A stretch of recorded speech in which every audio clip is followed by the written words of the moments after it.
اللہ اللہ اللہ والصلاة والسلام علی سید الانبیاء والمرسلین نبینا محمد وعلی آلہ وصحبہ اجمعین۔ آج کا سبق ہم جس حدیث سے شروع کریں گے یہ حدیث ہے صحیح البخاری میں، اور اس حدیث کا نمبر ہے 5018۔ اس حدیث کے راوی ہیں اسید بن حضیر۔ نام کیا ہے صحابی کا؟ اسید بن حضیر رضی اللہ عنہ۔ وہ اپنا واقعہ ایک بیان کرتے ہیں۔ پچھلے لیسن میں جو ہم نے واقعہ پڑھا تھا وہ اس کے ساتھ ملتا جلتا ہے، بلکہ انہی کا وہ واقعہ تھا۔ تو یہاں پر سورت کا نام اور ہے، پچھلے سبق میں ہم نے سورہ کہف کے بارے میں پڑھا تھا، اور آج جس سورت کا ذکر ہے اس کا نام کیا ہے؟ سورۃ البقرہ۔ ان کا نام ہے اسید بن حضیر، یہ آپ نے یاد رکھنا ہے۔ کیا نام ہے؟ اسید بن حضیر رضی اللہ عنہ۔ قال بینما هو یقرأ من اللیل سورۃ البقرہ۔ یہ رات کے وقت سورہ بقرہ کو پڑھ رہے تھے۔ لیل کہتے ہیں رات کو، ٹھیک ہے، جیسے سورۃ اللیل انشاءاللہ ہم پڑھیں گے۔ تو لیل کس کو کہتے ہیں؟ رات کو۔ یقرأ من اللیل، رات کو یہ پڑھ رہے تھے سورۃ البقرہ، سورہ بقرہ، قرآن مجید کی یہ دوسری سورت ہے، اس کی تلاوت کر رہے تھے۔ وَفَرَسُهُ مَرْبُوطَةٌ عِنْدَهُ، اور ان کے پاس ہی گھوڑا بندھا ہوا تھا۔ اِذْ جَالَتِ الْفَرَسُ فَسَكَتْ، تو اچانک گھوڑا بدکنا شروع ہو گیا۔ تو اسید بن حضیر خاموش ہو گئے۔ فَسَكَتَ، وہ خاموش ہو گئے۔ وَسَكَتَتِ الْفَرَسُ، جب انہوں نے تلاوت کو روک دیا، خاموش ہوئے، تو گھوڑا بھی، اس کو بھی سکون آ گیا، اس نے بدکنا چھوڑ دیا۔ فَجَالَتِ الْفَرَسُ فَانْصَرَفَ، پھر جب انہوں نے قرات شروع کی، فقرا، دوبارہ انہوں نے سورہ بقرہ کی تلاوت شروع کی، تو دوبارہ سے گھوڑے کی وہی حالت ہوگی، گھوڑا بدکنا شروع ہو گیا۔ بندھا ہوا گھوڑا ہے اور اس طرح سے کوشش کر رہا ہے کہ وہ رسی سے جان چھڑا کر نکل جائے، بھاگ جائے، ایسی گھوڑے کی کیفیت ہے۔ فانصرف، تو انہوں نے تلاوت کو روکا اور وہاں سے ہٹ گئے، اس جگہ سے ہٹ گئے۔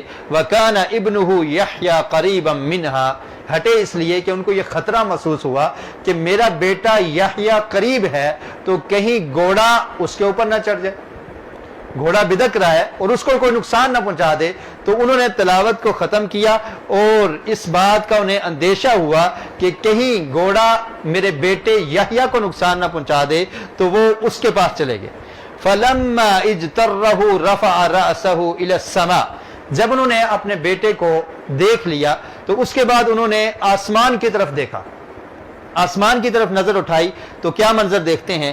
حَتَّى مَا يَرَاهَا، آسمان کی طرف دیکھا تو انہوں نے آسمان کی طرف ایک عجیب سی کیفیت دیکھی کہ ان کو روشنی محسوس ہوئی۔ بدلی ہے، اور بدلی میں کیا ہے؟ روشنی ان کو محسوس ہوئی۔ تو جب صبح کے وقت وہ نبی اکرم صلی اللہ علیہ وسلم کے قریب آئے، آپ کے پاس آئے اور آ کر آپ کو یہ خبر دی کہ رات کو میرے ساتھ یہ معاملہ پیش آیا ہے، میں سورہ بقرہ پڑھ رہا تھا اور گھوڑا بدکنا شروع ہو گیا، مجھے یہ خطرہ محسوس ہوا کہ گھوڑا میرے بیٹے یحییٰ کو کوئی نقصان نہ پہنچا دے، اور تو میں تلاوت سے رک گیا۔ تو نبی اکرم صلی اللہ علیہ وسلم کو جب اسید بن حضیر رضی اللہ تعالیٰ عنہ نے یہ خبر دی، تو آپ نے فرمایا اقرأ یا ابن حضیر، ابن حضیر، اے حضیر کے بیٹے تو پڑھتا رہتا۔ پھر فرمایا، 3 دفعہ فرمایا اقرأ یا ابن حضیر، اے ابن حضیر، اے اسید بن حضیر، اے حضیر کے بیٹے تو تلاوت کرتا رہتا۔ قال اشفقت یا رسول اللہ ان تطع یحییٰ وکان منہا قریبا، تو وہ کہنے لگے اللہ کے رسول میں تو ڈر گیا تھا کہ گھوڑا میرے بیٹے کو یحییٰ کو کوئی نقصان نہ پہنچا دے۔ فرفعت رأسی الی السماء، اور اس وقت میں نے جب آسمان کی طرف دیکھا، فاذا مثل الظلۃ فیہا امثال المصابیح، میں نے ایک بدلی دیکھی، ایک چھتری دیکھی، اور اس میں چراغاں تھا، اس میں روشنی تھی اور چراغاں تھا۔ فخرجت حتی لا اراہا، تو کہتے ہیں کہ پھر میں وہاں سے نکل گیا، اور جب میں وہاں سے نکلا تو اس کے بعد دوبارہ مجھے یہ صورت نظر نہیں آئی، وہ بدلی بھی غائب ہوگی اور وہ جو روشنی تھی وہ بھی مجھے دوبارہ نظر نہیں آئی۔ تو نبی اکرم صلی اللہ علیہ وسلم نے ارشاد فرمایا، وَتَدْرِي مَا ذَاكَ، اسید آپ جانتے ہو یہ کیا تھا؟ یہ جو تجھے چھتری نظر آئی یا بدلی نظر آئی اور اس میں تجھے روشنی محسوس ہوئی, روشنی تجھے نظر آئی, تو یہ کیا تھا تو جانتا ہے؟ قال لا, انہوں نے کہا نہیں مجھے نہیں پتا. قال تلک الملائکۃ دنت لصوتک, یہ تو فرشتے تھے جو تیری آواز سن کر آئے تھے. دنت لصوتک, تیری آواز کی وجہ سے فرشتے آئے تھے, یہ فرشتے تھے. اور پھر فرمایا وَلَوْ قَرَأْتَ لَأَصْبَحَتْ يَنْظُرُ النَّاسُ إِلَيْهَا لَا تَتَوَارَى مِنْهُمْ.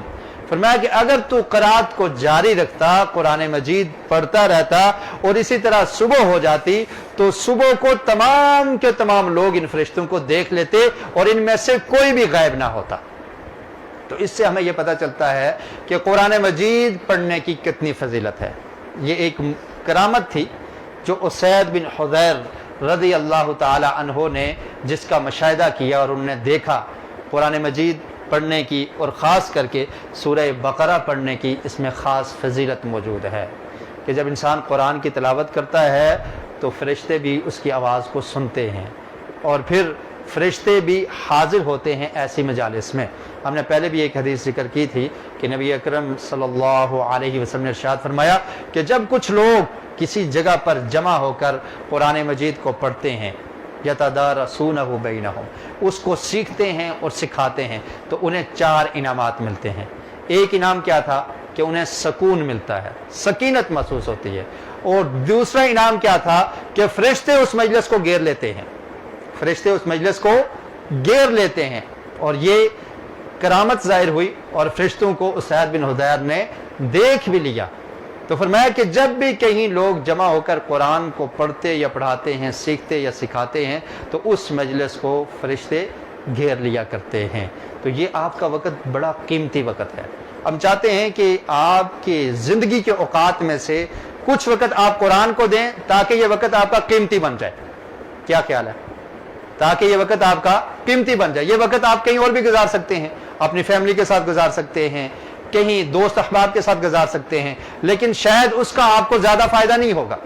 لیکن جو وقت آپ کا یہاں پر گزر جائے گا یہ بہت فائدہ مند وقت ہے, اور قیامت کے دن یہ وقت آپ کے کام آ جائے گا. آپ کہہ سکیں گے کہ اللہ تعالیٰ میں نے اس وقت کو ضائع نہیں کیا تھا, بلکہ اس وقت میں نے تیرے کلام کو, قرآن مجید کو سیکھنے کی کوشش کی تھی, میں سیکھتا تھا, سکھاتا تھا, اور اس کے لیے میں نے یہ وقت مختص کیا تھا. تو یہ وقت ہم سب کا قیمتی بن سکتا ہے اگر ہم اخلاص کے ساتھ, محنت کے ساتھ, شوق کے ساتھ اس قرآن کو سیکھنے کی کوشش کریں, سیکھیں بھی اور لوگوں کو سکھائیں بھی. اور پھر اس کو مزید قیمتی بنانے کے لیے ایک طریقہ یہ ہے کہ جو سبق آپ یہاں سے سیکھ کر جاتے ہیں اس کی پریکٹس اپنے گھر میں کریں. جب آپ اپنے گھر میں اپنے بچوں کو بٹھا لیں گے اور پھر ان کو سنائیں گے کہ آج میں نے یہ سبق سیکھا ہے, یہ سورت سیکھی ہے, اس کے 2 فائدے ہوں گے. ایک فائدہ یہ ہوگا کہ آپ کا سبق رپیٹ ہو جائے گا اور آپ کو وہ یاد ہو جائے گا, مزید یاد ہو جائے گا. اور دوسرا فائدہ یہ ہوگا کہ آپ کے بچوں تک بھی وہ پیغام پہنچ جائے گا, آپ کے گھر والوں تک بھی وہ پیغام پہنچ جائے گا. اور جب آپ گھر میں قرآن مجید کی تلاوت کریں گے تو وہ گھر برکت والا ہوگا, اس گھر میں سکون اور اطمینان ہوگا. اور نبی اکرم صلی اللہ علیہ وسلم کا یہ فرمان اس گھر پہ بھی صادق آئے گا کہ جو لوگ کسی گھر میں جمع ہو کر قرآن پڑھتے ہیں یا پڑھاتے ہیں تو اللہ رب العالمین کی طرف سے سکون بھی نازل ہوتا ہے اور فرشتے بھی اس مجلس کو, اس محفل کو گھیر لیتے ہیں. تو سبق کا آغاز کرتے ہیں. آج کے سبق میں ہم نے پڑھی تھی سورہ قریش. سورہ قریش یہ بھی مکی صورت ہے, اور مکی صورت کس کو کہا جاتا ہے؟ جی نہیں, یہ تو نہیں بتایا تھا میں نے, اس سے پہلے اس کے بارے میں ہم بتا چکے ہیں. مکی صورت کون سی ہے؟ جو ہجرت سے پہلے نازل ہو, جو ہجرت سے پہلے نازل ہو وہ مکی صورت, اور جو ہجرت کے بعد نازل ہو وہ مدنی صورت ہے. یہ سب سے بہترین قول ہے. تو یہ صورت بھی مکی ہے. سورت قریش, اس کا نام کیا ہے؟ قریش. قریش ایک قبیلے کا نام ہے. نبی اکرم صلی اللہ علیہ وسلم کی ولادت بھی اسی قبیلے میں ہوئی, تو اس سورت کا نام بھی سورہ قریش ہے. تو سب سے پہلے ہم اس کا انگلش میں ترجمہ کریں گے اور پھر اس کے بعد اردو میں اور پھر مختصر سی تفسیر. جی شروع کرتے ہیں. اعوذ باللہ من الشیطان الرجیم, بسم اللہ الرحمن الرحیم. لإیلاف قریش, to make the Quraish feel secure. یعنی اللہ رب العالمین نے ان کے بارے میں فرمایا کہ قریش کے دل میں ہم نے محبت پیدا کر دی. ایلافیہم رحلۃ الشتاء والصیف, secure in their winter and summer journeys. فَلْيَعْبُدُوا رَبَّ هَذَا الْبَيْتِ, so let them worship the Lord of this house. Lord کا مطلب اللہ ہے, Lord of this house. الَّذِي أَطْعَمَهُم مِّن جُوعٍ وَآمَنَهُم مِّن خَوْفٍ, who provides them with food to ward off hunger, safety to ward off fear. Urdu میں اب اس کا ترجمہ دیکھیں. لِإِيلَافِ قُرَيْش, ایلاف کا مطلب ہوتا ہے مانوس کرنا, ٹھیک ہے, اور اس کا مطلب ہوتا ہے مانوس ہونا. اگر آپ اس کو پڑھیں گے الف یا الفو تو پھر اس کا مطلب ہوگا کہ مانوس ہونا, کہ وہ مانوس ہو گئے, ان کے دل میں محبت پیدا ہوگی. اور اگر اس کو پڑھیں گے آلف یؤلفو باب افعال سے تو پھر اس کا مطلب ہوگا مانوس کرنا. تو یہاں پر مطلب ہے مانوس کرنا, یعنی ان کو مانوس کر دیا. کس نے؟ اللہ رب العالمین نے. قریش کو مانوس کرنے کی وجہ سے, قریش کے دل میں محبت پیدا کرنے کی وجہ سے. قریش قبیلے کا نام ہے جس سے نبی اکرم صلی اللہ علیہ وسلم بھی اسی قبیلے سے پیدا ہوئے, اور قریش کا لفظی مطلب ہوتا ہے جمع کرنا, ٹھیک ہے. یہ اصل میں قرش یقرشو قرشا, اس کا مطلب کیا ہوتا ہے؟ جمع کرنا. تو قصی بن کلیب یہ قریش کا ایک آدمی تھا, نبی اکرم صلی اللہ علیہ وسلم کے دادا پردادا میں سے ہے. تو اس نے قریش کو یعنی اپنے قبیلے کو جمع کر دیا. یہ لوگ بکھرے ہوئے تھے, کوئی کسی جگہ پر رہتا تھا, کوئی کسی جگہ پر رہتا تھا, تو اس نے سب کو مکہ میں جمع کر دیا. تو اس لیے ان کو کیا کہا جاتا تھا؟ قریش, کہ یہ یہاں پر جمع ہو گئے. اور ایک اس کا مطلب یہ ہے کہ قریش ایک مچھلی کا نام ہے, اور وہ مچھلی بڑی خطرناک ہے, اس کے دانت بہت تیز ہیں, اور اس کو بحر الکلب بھی کہا جاتا ہے, کہ سمندر کا کتا. تو یہ اس طرح سے باقی جانوروں کو کھا جاتی ہے, تو اس لیے اس کا نام کیا ہے؟ قریش. تو قریش کا بھی ایک مقام تھا مکہ میں, تو ان کا نام قریش پڑ گیا. تو بہرحال یہ ایک نام ہے, اور نام کا یہ مطلب بیان کیا جاتا ہے. تو قبیلے کا نام ہے, اسی قبیلے سے ہمارے پیارے رسول نبی اکرم صلی اللہ علیہ وسلم پیدا ہوئے. تو قریش کے لیے اللہ تعالیٰ نے مانوس کر دیا, ان کے دل میں محبت پیدا کر دی. کس چیز کی محبت؟ ایلافیہم, ان کو مانوس کرنا, رحلۃ الشتاء والصیف. شتاء کہتے ہیں سردی کو, اور صیف کس کو کہتے ہیں؟ گرمی کو, ٹھیک ہے. شتاء کس کو کہتے ہیں؟ سردی کو, اور صیف کس کو کہتے ہیں؟ گرمی کو. رحلۃ الشتاء یعنی گرمی کا سفر, ان کے لیے گرمی کا سفر اور سردی کا سفر, اس کو اللہ تعالیٰ نے ان کے لیے مانوس کر دیا. انہیں سفر سے محبت ہوگی. گرمی میں وہ سفر کیا کرتے تھے, اور سردی میں بھی سفر کیا کرتے تھے. گرمی میں شام کی طرف سفر کرتے, کیونکہ شام کا علاقہ کیا تھا؟ ٹھنڈا تھا, تو وہ گرمیوں کا سفر اس طرف ہو جاتا. اور سردیوں میں وہ یمن کی طرف سفر کیا کرتے تھے, اور یہ ان کا سفر تجارتی سفر تھا. تو اللہ رب العالمین فرماتے ہیں کہ ہم نے قریش پر یہ انعام کیا کہ ان کو سفر سے مانوس کر دیا, ان کے دل میں سفر کی محبت پیدا ہوگی. اور جب انسان سفر کرتا ہے تو اس سے بہت سارے فائدے حاصل ہوتے ہیں. دیگر لوگوں سے ملتا ہے, ان سے تعلقات بنتے ہیں, اور پھر جب سفر کرتا ہے تو مال و دولت بھی اکٹھا کرتا ہے, اس کے بعد اسے تجربہ حاصل ہوتا ہے, اور بہت سارا نالج اسے ملتا ہے. تو یہ سفر کرنا بڑی کامیابی ہے. تو یہ لوگ, ان کے دلوں میں اللہ تعالیٰ نے سفر کی محبت پیدا کر دی, اور جب ان کے لیے سفر کرنا آسان ہو گیا, اور یہ ایک بڑی اللہ کی نعمت تھی کہ انسان اپنا گھر بار چھوڑ دے, اپنے علاقے کو چھوڑ دے, اور اسے پرواہ نہ ہو کبھی شام کی طرف جا رہے ہیں, کبھی یمن کی طرف جا رہے ہیں. تو اللہ تعالیٰ نے ان کے دل میں سفر کی محبت پیدا کر دی. اس کی وجہ سے ان کو فائدے کیا ہوئے؟ مالی طور پر فائدہ ہوا, تجارت انہوں نے کی, اور اس کے ساتھ ساتھ ان کے تعلقات بڑھ گئے. اور ایک بڑا فائدہ یہ ہوا کہ اس سفر کی وجہ سے ان کو بعد میں اسلام پھیلانے کے لیے بھی آسانیاں ہوئی. اسی وجہ سے ہجرت کرنے میں ان کو کوئی دشواری نہیں تھی, کیونکہ سفر کی محبت ان کے دل میں موجود تھی. تو جب مکہ میں حالات مشکلات تھی, پریشانیاں تھی, تو ان لوگوں نے حبشہ کی طرف سفر کیا, سفر ہجرت. پھر مکہ کو چھوڑ کر مدینہ منتقل ہو گئے تو یہ سفر کرنا ان کے لیے آسان ہو گیا. اور پھر مزید آسانیاں کیا ہوئی کہ اسی طرح لڑائی جھگڑا کرنا، جنگ بدر ہو، جنگ احد ہو، وہ بھی آسان ہو گیا. اور پھر دین اسلام کی اشاعت کے لیے انہوں نے شام کا سفر کیا، روم کا سفر کیا، مصر کا، افریقہ کا، ہند کا، سندھ کا، یہ تمام سفر کرنے ان کے لیے آسان ہوتے چلے گئے. تو جب مسلمان سفر کرتا ہے تو اسے علم بھی حاصل ہوتا ہے، اسے لوگوں کے ساتھ روابط اور لوگوں کے ساتھ میل جول کا طریقہ بھی آتا ہے، اور پھر اس کے پاس مال بھی آتا ہے. لیکن جب مسلمانوں نے ان چیزوں کو چھوڑ دیا تو کافر اس پر غالب آ گئے. آج آپ دیکھ لیں، بحری سفر ہو، سمندر کا سفر، یا ہوائی سفر ہو، یا دوسرا سفر ہو، تو اس میں کون لوگ قابض ہیں؟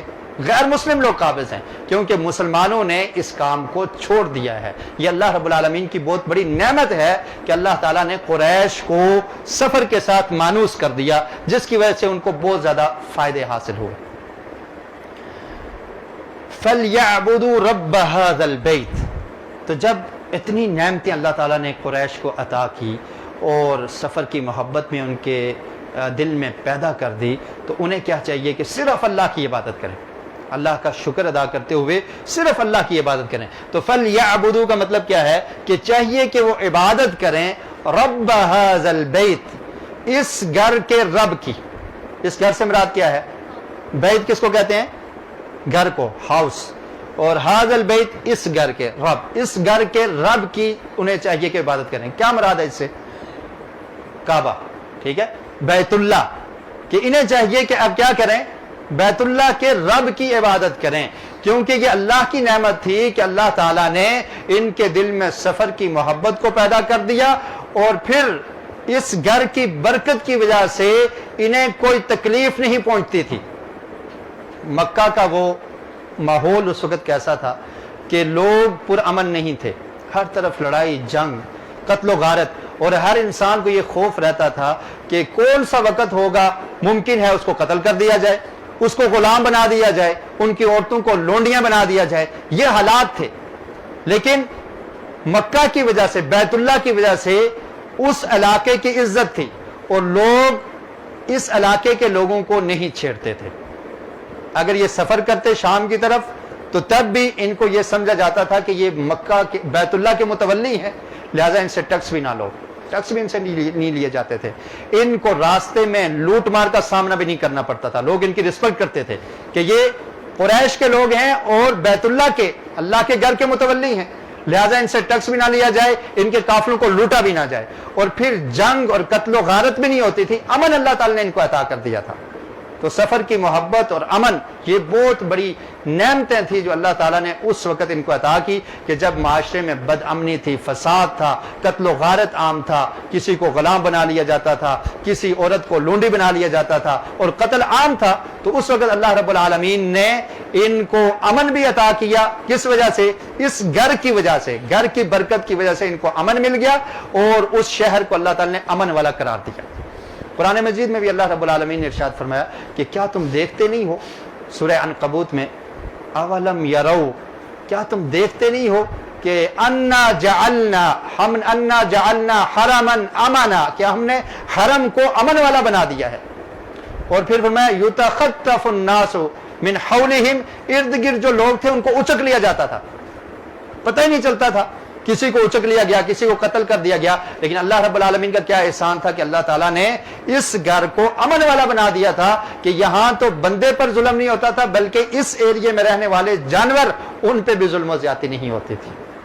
اور پھر دوسرا، اللہ رب العالمین کی ابراہیم علیہ السلام کی وہ دعا تھی جس کو اللہ تعالیٰ نے قبول کر لیا. تو اس کی وجہ سے تجارتی لوگ یہاں پر آیا کرتے تھے، اور پھر یہاں پر پھل کی کمی نہیں تھی اور کسی چیز کی کمی نہیں تھی. تو جب اتنے انعامات قریش پر تھے کہ ان کو امن بھی مل گیا، ان کو یہاں پر ہر طرح کے پھل بھی مل گئے، اور تجارت کی وجہ سے انہیں مال بھی سمیٹ لیا، تو اب کیا چاہیے کہ انہیں چاہیے کہ صرف اللہ تعالیٰ کی عبادت کریں.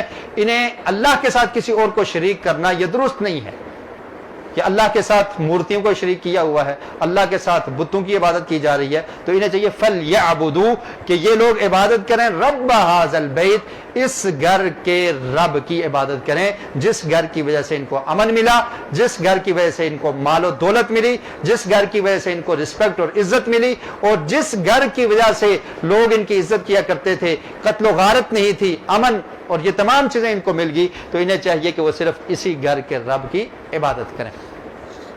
الذی اطعمہم، وہ ذات، اطعمہم جس نے کھلایا، طعام عربی میں کھانے کو کہتے ہیں، تو اطعم کا مطلب ہے کھلایا، اطعمہم کھلایا ان کو، من جوع، جب بھوکے تھے یہ لوگ، جو کہتے ہیں بھوک، تو یہ اللہ تعالیٰ اپنی نعمتیں گنوا رہے ہیں کہ دیکھو کہ اس وقت جب تمہیں بھوک لگی ہوئی تھی تمہارے پاس کھانے کو کچھ نہیں تھا۔ اور آپ دیکھیں مکہ کی جو وادی تھی، اس کا قرآن مجید میں اللہ تعالیٰ نے فرمایا کہ غیر ذی زرع، یہاں پر کھیتی نہیں تھی، کوئی فصل نہیں تھی، اور یہ ایسا علاقہ تھا کہ جب ابراہیم علیہ السلام یہاں پر آئے اور اسماعیل علیہ السلام اور ان کی والدہ کو یہاں پر چھوڑ دیا تو پینے کو پانی بھی میسر نہیں تھا۔ ایسی وادی میں جہاں پر کھانا نہیں ملتا، جہاں پر پینے کو کچھ نہیں ملتا، وہاں پر کسی کو کھلا دینا یہ کوئی نعمت کم ہے؟ تو میں الذی اطعمہم من جوع، تم لوگ بھوکے تھے، اللہ تعالیٰ نے تمہیں کھلایا۔ اور پھر ایسا ہوا کہ مکہ میں ہر طرف سے فروٹ اور ہر طرف سے سبزیاں اور تمام غلہ یہاں پر آنا شروع ہو گیا تجارت کی وجہ سے۔ اطعمہم، اس نے کھلایا ہے، اس رب نے، من جوع، بھوک سے، وآمنہم من خوف، اور تمہیں امن دیا، وآمنہم، اور امن دیا اس نے، من خوف، خوف سے، کہ جب عرب کے معاشرے میں خوف تھا تو اللہ تعالیٰ نے تمہیں امن عطا کر دیا۔ تو انسان کو جب مال وافر ملے اور پھر امن بھی ہو تو اس وقت کیا کرنا چاہیے؟ اللہ کا شکر ادا کرنا چاہیے اور اللہ کی عبادت کرنی چاہیے۔ فَلْيَعْبُدُوا رَبَّ هَذَا الْبَيْتِ، کہ اس اللہ نے تمہیں امن بھی دے دیا، فساد نہیں ہے، اور تمہاری جانیں محفوظ ہیں، تمہارا مال محفوظ ہے، اور تجارت کی وجہ سے، سفر کی محبت کی وجہ سے تم نے بہت زیادہ مال بھی سمیٹ لیا ہے، تو اب تمہیں چاہیے کہ صرف تم اللہ کی عبادت کرو اور اللہ کے ساتھ کسی کو شریک نہ ٹھہراؤ۔ تو یہ تقریباً 4 انعامات اللہ تعالیٰ نے ذکر کیے ہیں اس صورت میں۔ پہلا انعام کیا تھا کہ ان کے دل میں سفر کی محبت پیدا کرتی، اور دوسرا انعام کیا تھا کہ اللہ تعالیٰ نے ان کو کھلایا، ٹھیک ہے، وہاں پر کچھ نہیں تھا تو اللہ تعالیٰ نے ان کو کھلایا۔ اور تجارت، یہ تیسرا انعام تھا کہ جب انہوں نے سفر کیے تو تجارت کی، جس کی وجہ سے یہ مالدار ہو گئے۔ تو سفر کی محبت، پھر تجارت، اور تجارت کی وجہ سے مال کا مل جانا، اور مال کے مل جانے کی وجہ سے ان کے حالات بہتر ہو گئے۔ اور پھر اس کے بعد کیا تھا کہ یہاں پر تجارت اور تاجر لوگوں کا آ جانا، جس کی وجہ سے مکہ میں مال وافر مقدار میں مل گیا، تو ان کا مالدار ہو جانا، تجارت کرنا، اور پھر ان کو کھلانا۔ اور چوتھا انعام کیا تھا کہ اللہ رب العالمین نے ان کو امن بھی عطا کر دیا، کہ یہاں پر بیت اللہ کی وجہ سے لوگ ان کی عزت کیا کرتے تھے، ان کا ادب و احترام کیا کرتے تھے، اور ان کی طرف کوئی میلی آنکھ سے بھی نہیں دیکھتا تھا۔ تو فرمایا کہ یہ انعامات ہم نے قریش پہ کیے ہیں، تو قریش کو چاہیے کہ وہ صرف ایک اللہ کی عبادت اور بندگی کریں اور اللہ رب العالمین کا شکر ادا کیا کریں۔